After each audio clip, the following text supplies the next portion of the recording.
Actually, the point I wanted to make with this is, our question is, can these individual strategies form part of a larger framework that we use for how we develop our instructional practices? And I'm thinking that with gradual release of responsibility, we are able to use what we know works with our students within a framework that's based on research and that is pretty straightforward to implement. These are some of the reasons that the district felt the need to go for an instructional model such as gradual release of responsibility. First of all, we need something that's systematic and a unified approach that can be used district-wide and can be used in all content areas. You'll see even people who might be teaching PE or skills-based courses or whatever it might be can also use these strategies. They're flexible. It works for grades 7 through 12. We've got, we're not a K through 12 district, but we need something that will work for all grade levels that we serve. And it does work for a variety of content areas and addresses the needs of a variety of students. So EL students can benefit from this. Students who are just not familiar with your content can benefit from this as well, from this approach. And that they're research-based best practices. So there's nothing new or revolutionary about this. It's just pulled together in a system that has been demonstrated to work well. So let's go over through some basics really quickly. There are 4 components of instruction, right? The I do, the we do together. You guys can tell me these. What are the other ones? Without even looking. Hey, I can hide them. What are the 4 parts of? I do. We do. They do together and? Okay, and that they're working independently. And that's what we got. They can be used in a flexible order. Sometimes you'll run into somebody who's maybe observing you or something that kind of forgets that. And so sometimes you might need to remind them of the fact that maybe wherever they came in for your lesson, that was not where you were doing maybe partner talk or collaborative work, because that was something that was going to come later or something that you may have started with in your lesson. So it can be used in a flexible order.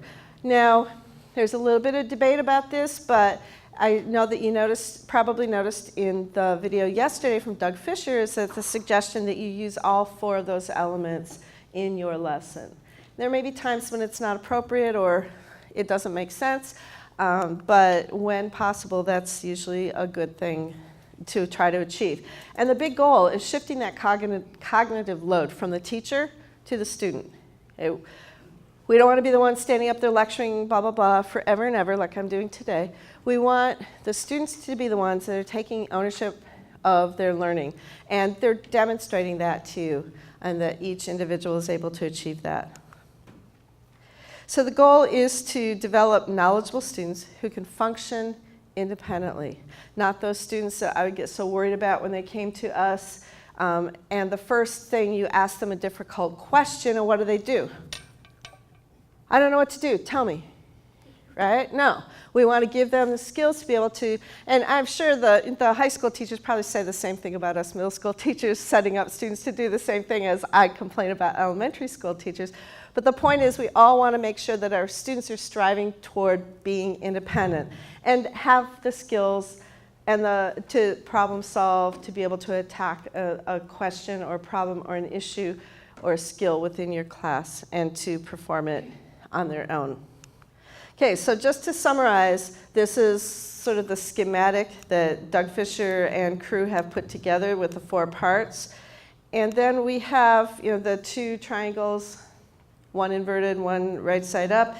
And at the top, you'll see the teacher responsibility. The bottom is the student responsibility.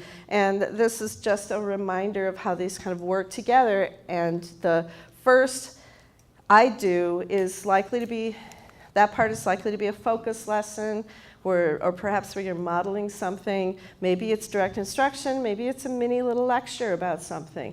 And that's the part that you are really doing, but that doesn't mean that that's all you're doing, right? Because you're orchestrating all the rest of this. The guided instruction is where you're working together with your students for them to begin to demonstrate to you that they're gaining competency at whatever your learning goal is for the day. Collaboration. You're doing it that the students are working together in some way. And it's not just because you want people to learn how to work together, but which is important, of course, but also so that they are actively sharing the language, trading information with each other, and thereby consolidating the knowledge or the skills that you're working on. And finally, moving on to independence, where they're able to do this on their own. And so as you progress through these levels, the teacher's responsibility decreases while the student's responsibility increases. And your job, you can know that you've been successful, is when you can pretty much step out of the picture, know that your students are able to do whatever it is you're asking them to do.